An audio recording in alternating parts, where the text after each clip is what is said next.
freedom ang importante. The freedom to make up your mind about it, to use it or not to use it. Kasi halaman nga lang naman yan. Tumutubo lang yan sa lupa. Ang paglilegalize ng cannabis ay pag-credit sa batas na pinapatupad sa mahabang panahon. Pag tinago mo kasi, nagkakaroon ng mystery, nagkakaroon ng interest. Ang mga bata, naturally curious ang bata. Yun. So, Tapos kung patayin mo naman ang natural curiosity, pinapatay mo rin ang genius.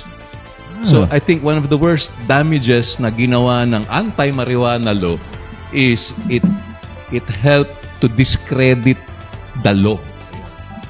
Because if a kid, matikman niya yan, tapos hindi naman pala ito delikado, wala na siyang respeto sa batas.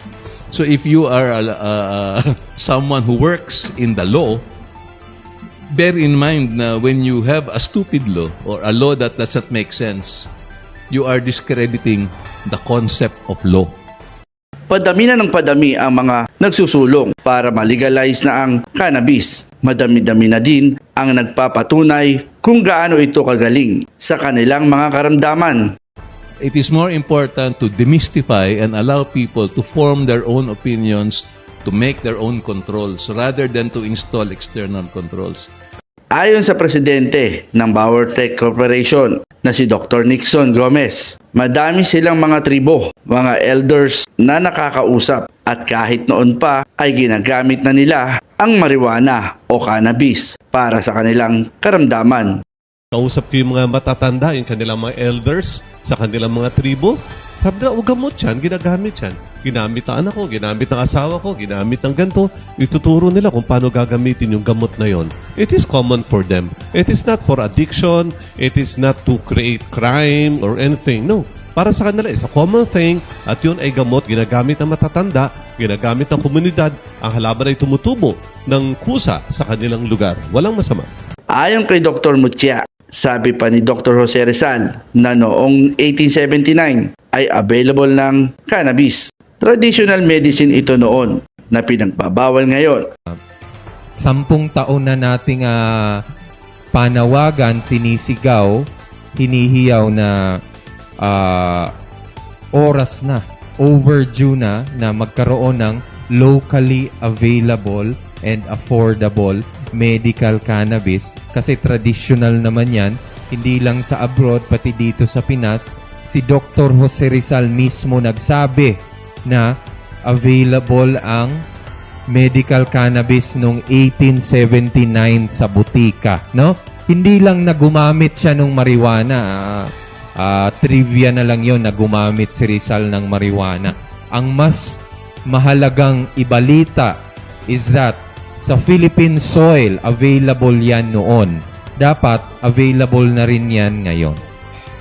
So, dun sa tanong ni Sir Ed, meron pong mga nagtatanong kung paano makaka-avail ng marijuana. Unfortunately, yung batas natin, ang inaalaw lang yung importation. Importation ng purified cannabidiol, CBD, para sa mga may intractable epilepsy. So, maski sinabi na ng United Nations at WHO na may sapat na ebidensya para sa yung mga iba pang sakit na binanggit, chronic pain, nausea, vomiting, multiple sclerosis, maski AIDS, wasting syndrome, no? Unfortunately, yung batas natin napakahigpit. Isang klase lang ng sakit yung pinapayagan, yung intractable epilepsy, at importation lang nung gawa sa Britanya na marijuana oil. Yun lang yung pwedeng i-import. Usually, nagiging gamot yung isang chemical pagkatapos sumailalim sa clinical trials, no? Phase 3 clinical trials.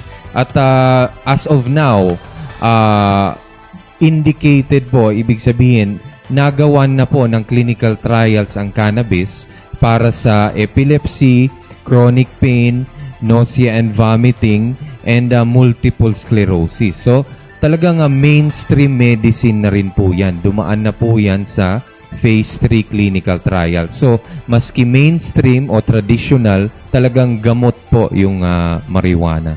Harapan tama ng marijuana. Para sa akin, Mas masarap siya kaysa sa alak.